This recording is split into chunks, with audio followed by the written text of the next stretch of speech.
ჩვენ ვიწყებთ საუბარს თენგო თევზაძე კოალიციას ცვლილებებისთვის წევრი ანა კობახიძე სტრატეგია აღმაშენებელი. თქვენ გიჩენთ თუ არა, უბრალოდ რისერჩს გიჩენთ პაპუაშვილის დღევანდელი გადაწყვეტილება, მოდით თენგოდან დავიწყოთ. მოგესალმებით დღეს მაყურებელს. დღეს ჩვენ მივიღეთ ინფორმაცია, რომ ქართული ოცნება ჩემი აზრით საქართველოსთვის ყველაზე ანტიქართული რეჟიმი, მათ შორის კომუნისტების რეჟიმზე უფრო ანტიქართული. მან მიიღო გადაწყვეტილება, რომ საქართველოს მოქალაქეებს აუკრძალოს ბოლო სამართლებრივი და პოლიტიკური კავშირი, რაც შეიძლება კონდეს ემიგრაციაში. ანუ ადამიანს გარდა იდენტობისა, საკუთარ სახელმწიფოსთან უნდა კონდეს სამართლებრივი და პოლიტიკური კავშირი. ეს არის სამართლებრივი და პოლიტიკური კავშირის აკრძალვა იმ გადაწყვეტილებით, რომ ამ ადამიანებს აქვს თავისუფალი ნება და ამ თავისუფალ ნებაზე ვერ ახორციელებს ქართული ოცნება კონტროლს.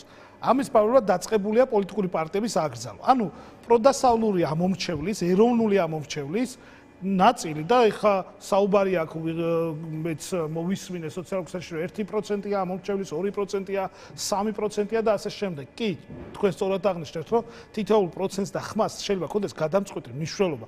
მათ შორის აქვს თუ არა, ამაზეც დავსვამთ ამ რა უნდა პაპუაშვილს. იმიტომ რომ თქვენი გუნდი ყველანი ამბობთ, რომ ოცნება არის იმ ეტაპზე, როცა ის არჩევნების ხელით გადაწერით არის დაკავებული, თუ ხელით წერს არჩევნებს, მაშინ თითო პროცენტისთვის კანონებს რატომ ცვლის, ესეც არის ბუნებრივია ლოგიკური კითხვა თქვენივე 24 წლის არჩევნები იყო ეროვნული ძალების და ოპოზიციის გამარჯვებით, ვინც მაშინ ოპოზიციად თვლიდა საკუთარ თავს. ამის თვალნათელი მაგალითი იყო ემიგრაციის შედეგები, თორე საქართველოში მათ მოახერხეს ხელით გადაწყვეტა. მათ ქართულ ოცნებას აღარ უნდა რაიმე სახის საქართველოშიც მეხუთე ადგილზე გავიდა. ხო იცით რომ ემიგრაციაში და ქვეყნის შიგნით შეიძლება სხვადასხვა იყოს განწყობა, მოლდოვა ამის საუკეთესო მაგალითია. თქვენ გონიათ რომ ყველგან მეხუთე ადგილზე თუ მეოთხე ადგილზე გავიდა ემიგრაციაში, ეგრე არ არის. იყო თურქეთის უბნები, ჩვენ სამეზობლოში თითქმის ყველგან გაიმარჯვა, მაგრამ ევროპაში თითქმის ყველგან დამარცხდა. ასევე არაევროპულ სახელმწიფოებში ჩვენ ერთადერთი კოალიცია ცვლილებისთვის ვიყავით, ვინც ჯობნიდით ძირითადად მეორე ადგილზე იყო გასული. ამიტომ ეს ერთმნიშვნელოვნად არ არის, უბრალოდ აქტიობა იყო. ამერიკაში და შემდეგ ჩამშალოთ თემად. ძალიან ბევრი საქართველოს მოქალაქე მივიდა, უფრო მეტი იყო რეგისტრირებული, ვიდრე მაგალითად ჩვენ სამეზობლოში, სომხეთში, აზერბაიჯანში ან თურქეთში. მაგრამ ამას ახლა მართლა აღარ შევიდეთ ამ სიღრმეებში. დათვლილია და შედეგებით საჯაროა. პაპუაშვილის დღევანდელი განცხადება არის ის, რომ მან ყველანაირი მტკიცებულება მოაცილოს იმას, რომ ისინი არჩევნებს იტაცებენ. სხვათა შორის ვენესუელას მაგალითი არის იდეალური მაგალითი ამ შემთხვევაში, მადუროს რეჟიმი, რომელიც ახლა გაქცევის პირასაა, ზუსტად ესე აკეთებდა. მან მთლიანად აუკრძალა ემიგრანტებს არჩევნებში მონაწილეობის უფლება, ხოლო შემდეგ დაიწყო მისი საკუთარ საზღვრებში, უკვე სახელმწიფოში გადაწერა და ვიცით ხო, ოფიციალური შედეგები და ის ეგრეთ წოდებული ჩეკები, რომელიც მაშინ განსხვავებული იყო ერთმანეთზე და ამაზე ბევრი გმირჯელია ჩვენ. საარჩევნო წმენდს ველს. საარჩევნო წმენდს ველს, იმიტომ რომ აწესებს მის პოლიტიკურ დღის წესრიგს, ვინაიდან თავისუფალ ნებაზე არ აქვს კონტროლი და სადაც ეს კონტროლი არ აქვს, ბარემ აკრძალვა ურჩევნია. კი ბატონო, ანა, ეს არის ყველა პროცენტისთვის ბრძოლა, ეს არის საარჩევნო დველის გაწმენდა, თუ რაღაცნაირად ესე ვთქვათ, იმ შთაბეჭდილების დატოვება პოლიტიკური სპექტრისთვის, რომ აი ცოტაც და შეიძლება იყოს არჩევნები და შეიძლება სულაც არ იყოს ეს არჩევნები. მოგესალმებით, მადლობა მოწვევისთვის. მეც ახლა ორ ნაწილად გავყოფდი თქვენს კითხვას. პირველი, აი რატომ უნდა ეჭიდავება თუ არა 1%-ს და 2%-ს.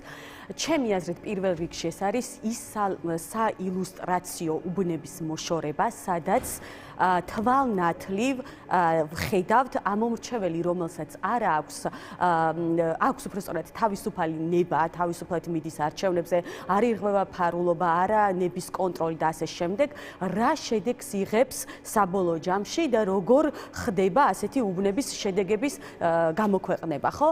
ეს ყველაზე მტკივნეული და გარკვეულწილად არ შეიძლება რომ ქვეყნის საზღვარგარეთ უბნების გაყალბება თქვენ როგორც ყვებით ის რაც აქ ხდება ის არ შეიძლება იქ მოხდეს საელჩოების კონტროლ ქვეშ არის ხოლმე იქ იხსნება და საელჩოს ადმინისტრაცია არის ხოლმე ძიწილად ამ პროცესში ჩართული. კი ბატონო, მაგრამ ეს განწყობების ცვლილება თუ ადმინისტრაციები არის სხვადასხვანაირად. პირველ რიგში უნდა გვახსოვდეს, რომ ყველაზე დიდი манипуляცია ექვემდებარება ნების კონტროლს.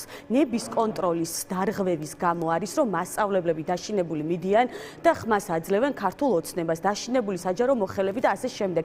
აქ ასეთი იქ უკვე მიდის ეს თქვათ ნებაშეცვლილი ადამიანი თქვენი ლოგიკით და იქ არ ხდება ადგილზე რაც გადაწყვეტილება მიიღო თავად ამ მომრჩეველმა შეხედა საინფორმაციო გადაცემას, უყურა რატომ არის მემიგრაციაში, გაიაზრა რა სჭირს მის ქვეყანას, გააკეთა შედარება სად ცხოვრობს იმასა და საქართველოს შორის და მიდის ამ არჩევანის გასაკეთებლად. ეს არჩევანი იქ არის მისი თავისუფალი. ამიტომ ეს ხა რიცხვებში ემიგრაციაში მყოფ ადამიანზე არ აქვს ამ ხელა რა თქმა უნდა ბუნებრივად არ აქვს ამ ხელა მაგრამ ნახეთ მე რა კითხეთ და ახლა ნახეთ რაოდენობა საარჩევნო უბანზე ირღვევა ადამიანის ნება, ანუ ყალბდება აქ არჩევნები და იქ ვერა ამას ამბობ თუ აქ სხვა განწყობის ხალხი მიდის უბანზე და იქ სხვა განწყობა. არასდროს არ მithქვამს, რომ ეს ხდება მხოლოდ არჩევნების დღეს.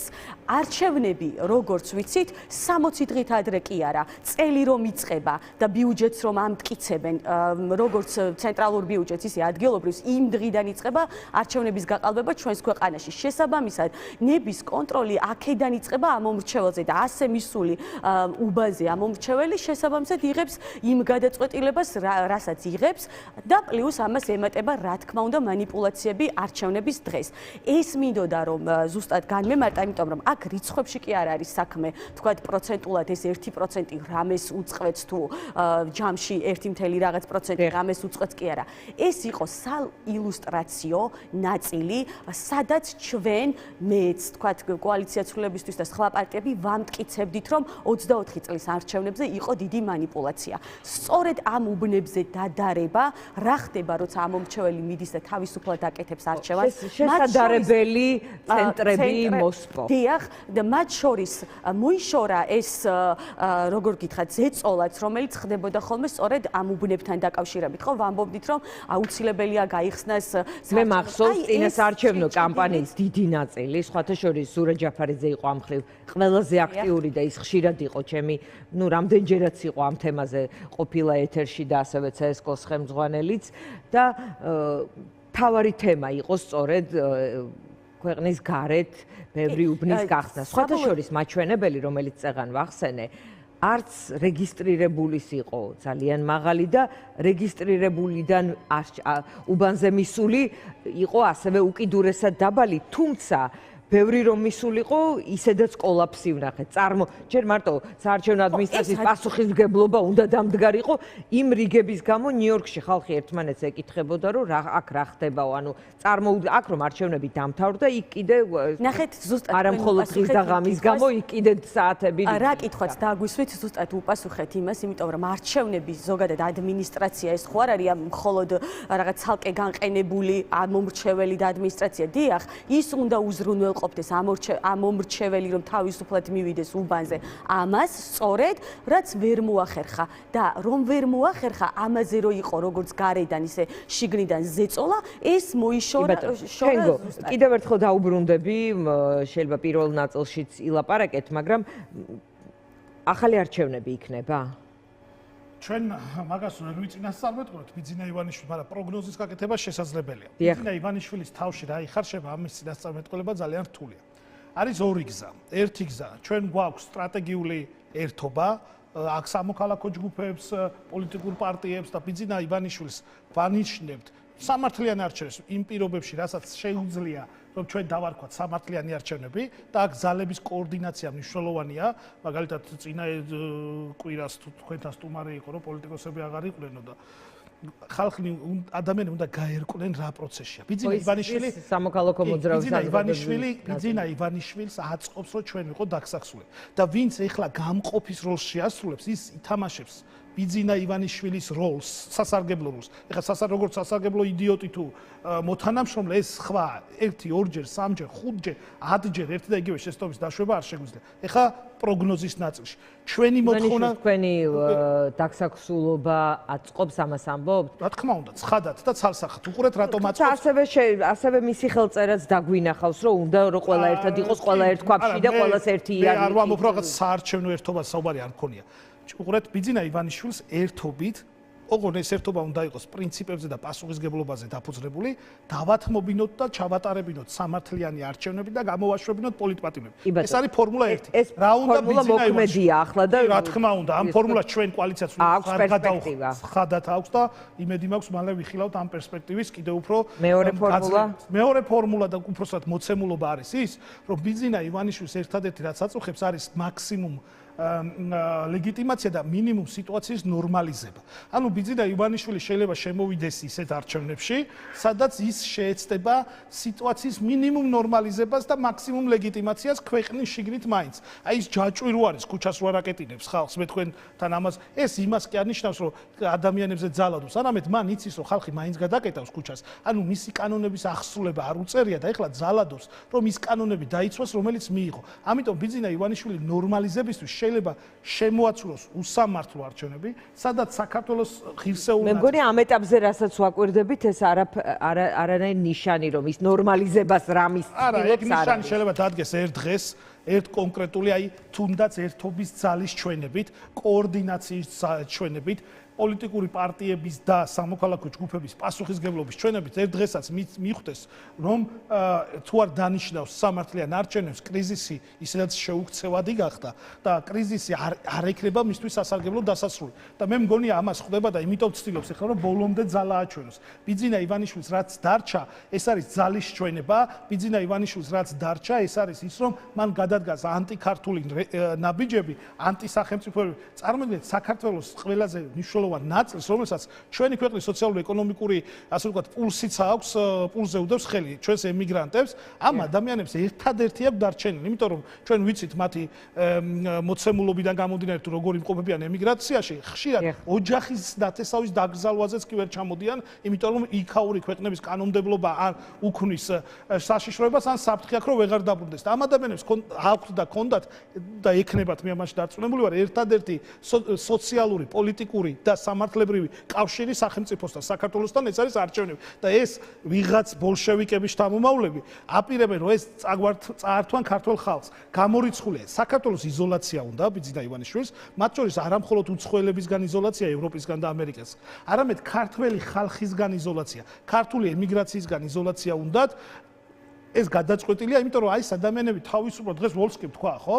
ეს ადამიანები თავისუფლად ფიქრობენ და ესო ჩვენ არ მოგწონს, იმიტომ რომ ქართული პროპაგანდისტული ჩამოვიდნენ 4 წელიწადში ერთხელო. ეს ძალიან მნიშვნელოვანი ეგრე რო ეთქვა თქვენ როგორც პატივისცემით საუბრობთ, ესე არ უთქვა. კეთილი ინებონო და 4 წელიწადში ერთხელ ჩამოვიდნენ. თან ეს ვერ ვინები ამბობენ. ყველა შვილი თან სრული უპასუხისგებლობა. საკუთარი შვილები არიან ამერიკის მოქალაქეები და ეს კაცი ესე აგდებულად ჩვენს ემიგრანტებს, რომლებიც შრომობს, განათლებას იღებს, ქვეყანაში ფულს აგზავნის, ოჯახებს უვლის, ამათ ეუბნებიან, რომ ერთიო კეთილი ინები შენ და ჩამობძანდიოდათ. ანუ deep state-ის გავლენის ქვეშ ხარო იქო და ჭკვიანად იყავით, რომ საერთოდ აღარ შემოგიშვათ ქვეყანაში. ამ მორალის, ამ ქართველობის, ამ ადამიანობის ხალხთან გვაქვს ჩვენ ბრძოლა გაჩაღებული. ამიტომ მათ უნდა დავახევინოთ უკან. მათ შორის ამაში იქნება დიდი როლი ემიგრანტების და ვთხოვ მათ ემიგრანტებს, იმ ოჯახის წევრებს, რომ ბევრი ემიგრანტის ოჯახის წევრი არის საჯარო მოხელე. ვთხოვ და მოუწოდებ მათ, რომ გავლენა მოახდინონ იმ ადამიანებზე, ვინც რეჟიმს ემსახურება, ეს იქნება მასწავლებელი, პოლიციელი თუ სხვა. კი ბატონო, ანა, თქვენ ხედავთ თუ არა ახალ არჩევნებს, რა პირობებში წარმოგიდგენიათ ის, რომ ჩანიშნოს ხელისუფლება? პირველ რიგში უნდა ვთქვათ, არჩევნები რა არის, იმიტომ რომ ჩვენ 4 ოქტომბერსაც გვქონდა კალენდარული არჩევნები, რასაც არჩევნებს ვერ დავარქმევთ და არ დავარქმევთ, იმიტომ რომ ის ჩატარდა იმ პირობებში, სადაც პარალელურად ვითხოვდით სამართლიან არჩევნებს და უცებ რაღაცა სპეცოპერაცია ჩაატარა, რომელსაც უბრალოდ გადაანაწილა. ის რომ შევხედოთ ზუსტად 4 ოქტომბერს და გადავთვალოთ და გადავათვალიეროთ ის შედეგებიც კი რაც მათ დაწერეს, ესეც კი გვაძლევს იმის თქმის შესაძლებლობას, რომ შემდგომი რაც იქნება, ერქმევა თუ არა არჩევნები, უნდა იყოს ზუსტად აი ამ კრიტერიუმებზე დაფუძნებული. და ზუსტად რას გულისხმობ? თუ მოხდა ისე, რომ ბიძინა ივანიშვილმა ახლა ჩანიშნა არჩევნები ზუსტად აი მეც ამ სიტყვას გამოვიყენებ სიტუაციის ნორმალიზებისთვის, იმისთვის რომ აი თქვას რომ აი ხო მithხოვდით არჩევნებს, აჰა ეს არჩევნები აქეთ თითქოს დასავლეთს უთხრას რომ აი მე წავედი ამ კონკრეტულ დათმობაზე. უნდა გავახსენოთ ყველას, რომ ჩვენ არჩევნებს კი არ ვითხოვთ, შეცვლილ წესებს, რომლითაც ჩატარდება არჩევნები და რა თქმა უნდა, ამას წინ უნდა უძღოდეს პოლიტიკური პარტიების 24-ის შემდეგ რომ 24-ის შემდეგ რომ მიიღეს იმ წესების შეცვლას ითხოვთ, იმიტომ რომ თუ სხვა წესებს ითხოვთ, მაშინ 20-24-ის არჩევნებშიც არ უნდა შესულიყო. ასევე ზუსტად ძალიან კარგი კითხვაა, გავაგრძელებ ამ ნაწილსაც. რაც შეეხება ზოგადად წესების შეცვლას, ყველამ კარგად ვიცით და განსაკუთრებით მე, რომ ის ადმინისტრაცია, რომელიც არჩევნებს 24-შიც ატარებდა, ნამდვილად არ იყო საერთოდ ლეგიტიმური, იმიტომ რომ მისი თავმჯდომარე იყო არჩეული ქართული ოცნების პოლიცსაბჭოს წევრის პაპუაშვილის არჩეული იყო ის თავმჯდომარე. ამის მიუხედავად, რომ ჩვენ ამ არჩევნებში მონაწილე პარლამენტში არა? ბატონო კალენდარიშვილს მისცეს ხმა კი გენდერული კვოტების გაუქმებისზე ვაჭრობის სანაცვლოდ, ხო? ასეთი პოლიტიკური შეთანხმებები მოსულა ყველა პარლამენტში. ასეთ პოლიტიკური შეთანხმებების საფუძველი გახდა შემდგომ ის, რომ ის პარტია ეხლა საერთოდ აღარც არსებობს. თქვენ გეგულებათ ისეთი კანდიდატი, რომელზეც შეიძლება თქვენ და ოცნება შეთანხმდეთ. ჩვენ და ქართული საზოგადოება რომ შევთანხმდეთ. კი, მე მიმაჩნია ასეთი რამ. რაც არ უნდა მოხდეს ამ პროცესში, ქართულ ოცნებას განვიხილავ როგორც მხარეს, თუმცა ის არ არის სახელისუფლებო მხარე ჩემთვის პირადად და ჩემი პოლიტიკური პარტიისთვის. ის არის არალეგიტიმური, რომელმაც ამ წუთას მიიტაცა ხელისუფლება და რა თქმა უნდა, როცა დაიწყება საუბარი რეალურ რეფორმებზე, ის როგორც ერთ-ერთი მხარე მოგიწევს ამ ჯგუფთან საუბარი, მაგრამ არა იმ პირობებში, როგორც ეხლა გველაპარაკებიან და რა ნიადაგსაც ახლა ამზადებენ. მე არ მჯერა, რომ ასეთი არჩევნები საქართველოში ჩატარდება, სადაც ემიგრანტები ხმას არ მიცემენ. ისეთი არჩევნები, რომელსაც, რა ვიცი, დამკვირვებელი ვერ დააკვირდება. ამას არ ვარქმევთ ჩვენ არჩევნებს და რაღაცას თუ თამაშობენ, ეგრე თამაშობენ პარლამენტში 99 კაცი არის. თქო ვერ მიიღებენ ისინი მონაწილეობას იმ არჩევნებში არ შეხვალ? რა თქმა უნდა, ეს არ მგონია საერთოდ არც სამართლიანი და არც ნორმალური არ მგონია, რომ ჩვენ არჩევნებში მონაწილეობა მივიღოთ, სადაც თან ამატებენ ამ სავაჭრო საკითხებს, ეხლა გასაგებია უკვე პატარა ბავშვები ხო არა ვართ, ვიცით როგორც ხდება ხოლმე. ამ საკითხებს ეხლა ქალბატონი დიანა ამატებენ იმისთვის, რომ მაგიდაზე რომ მოგიტანენ, აი შეიძლება გადმოგიგდონ, რომ აჰა, ემიგრანტებს დავუბრუნეთ და ეს თქვენს ფიქრობთ, რომ ოცნება შეიძლება რომელიმე მედიატორის ჩართულობის შედეგად რაღაც მაგიდაზე რაიმეს დათმობს, რაც უკვე მიიღო იმათგან. მე ამ საკითხს და ამ პროცესს უყურებ ესე. ამიტომ ვამბობ, რომ გამყოფი თემები ფრთხილად უნდა ვიყოთ ის ადამიანები, ვინც გამყოფი თემები შემოაქვს პოლიტიკურ დღის წესრიგში. ჩვენ გვაქვს მარტივი მოთხოვნები. და ეს მარტივი მოთხოვნები არის ცხადი. პირველი საქართველოს საყოველთაო უნდა იყოს არჩევნების, რეალურად საყოველთაო, მათ შორის ქვეყნის გარეთ ეს ცხადია და უფრო მეტი უნდა დარეგისტრირდეს და მოვიდეს და შესაძლებლობა გქონდეს, ვიდრე ქონდა 2024-ში. 2024-ში იდეალური კი არ იყო, ძალიან ცუდი იყო. ამაზე ვჩხუბობდით და თქვენს თქვით, ჩვენი კოალიციის წევრებიც მუშაობდა, სხვა კოალიციებიც მუშაობდა და ასე შემდეგ. ეს ერთი. მეორე, სასამართლო საარჩევნო დავები უნდა განიხილოს შესაბამისმა სასამართლო არბიტრაჟმა ან შესაბამისმა კოლეგიებმა აპელაციაში, რომ მას ჰქონდეს დობა და ეს უნდა შეირჩეს ფართო კონსენსუსით. ეს მეორე და მესამე, საარჩევნო ადმინისტრაცია. საარჩევნო ადმინისტრაცია, ეხლა CSKO-ში კალანდარიშვილი იჯდება რიგგარეშე არჩევნებს და ხელს მოაწერს თუ არა აქვს, ისე მოაწერს, როგორც დაუბარებია მას და მოაწერინებენ. აქ თავარია, რომ საარჩევნო ადმინისტრაცია, ვინც არჩევნებს ატარებს უბანზე და ოლქზე, იყოს რეალურად ნეიტრალური და არ ერეოდეს საარჩევნო პროცესში. მაგალითად, ის რეგისტრატორები რო იდგნენ, ქართული ოცნების და ნიშანს რო აძლევდნენ, ერთი და იმავე ამომრჩეველს ან პირადობით ჩადებულ ამომრჩეველს ხვის ნაცვლად მეცა, ეს ამის პრევენცია რომ მოხდეს და მეოთხე და მთავარი, ადგილობრივ და საერთაშორისო სადამკვირვებლო ორგანიზაციებს უნდა აღუდგეს არჩევნებზე დაკვირვების უფლება. ეს 4 პრინციპია და ამის შემდეგ ვიბრძოლოთ. რა თქმა უნდა, ესეც არ არის სრულად სამართლიანი ქართული ოცნების პირობებში 100% სამართლიანი არჩევნების ჩატარების შესაძლებლობა ძალიან დაბალია, მაგრამ ეს არის ის მინიმუმი, რისთვისაც ჩვენ მზად ვართ, მაგრამ ყველა პოლიტპატიმარი უნდა განთავისუფლდეს, მაგრამ და ასევე ყველა პოლიტიკურმა პარტიამ უნდა მიიღოს არჩევნებში მონაწილეობა. თუ რომელიმე პოლიტიკურ პარტიას ექნება შეზღუდული კონსტიტუციის დარღვევით არჩევნებში მონაწილეობა, ის არჩევნები ვერ ჩაითვლება სამართლიანად, იმიტომ რომ ამ პოლიტიკურ პარტიებს, ვის აკრძალასოც ითხოვე და ეხლა არის 3, მას აქვს 100,000-ობით, 5,000 და 10,000 ამომრჩეველი კი არ ყავს, 100,000-ობით ამომრჩეველი ყავს და აქედან გამომდინარე ეს არის მნიშვნელოვანი. მადლობა ანას, მადლობა თენგოს.